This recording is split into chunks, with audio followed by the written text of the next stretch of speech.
In 2009, the plaintiff, Citizens United, challenged the F.E.C. and provisions of the Bipartisan Campaign Reform Act, also known as the McCain-Feingold Law, in an attempt to prevent its application upon the organization's film, Hillary the Movie.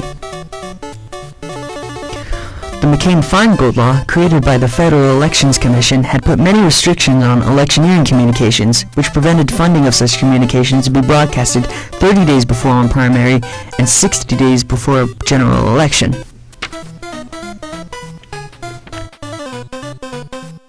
However, Citizens United greatly disagreed with this. They argued that these restrictions violated their First Amendment rights of freedom of speech.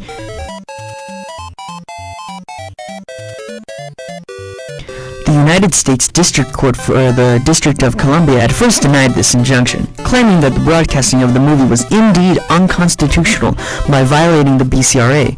They claimed that the Supreme Court case McConnell v. F.E.C.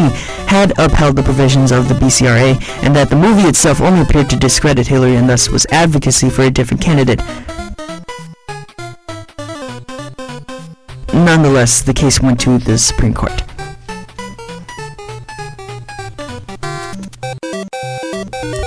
Under the Roberts Court, although they had upheld aspects of the previous rulings on cases such as McConnell v. F.E.C., they had overruled some of those aspects as well as made a new precedent.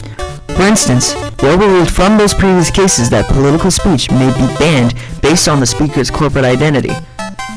Thus, under a 5-4 vote, by 2010, the majority decided that restricting corporate funding on independent political broadcasts was unconstitutional because it violated the First Amendment right of free speech.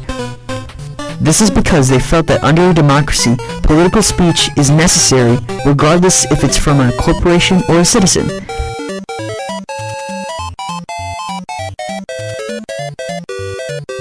The dissenting opinion, written by Justice Stevens, agreed with the disclosure provisions but disagreed with allowing corporate funding of such media. He explained that by allowing for independent expenditures by corporations do not give rise to corruption or seem corrupt, that it would severely weaken Congress's power to make sure that those kinds of donations wouldn't improperly affect election outcomes and allow for corruption to run rampant, making it seem like laws and politicians need only be passed with the right amount of money.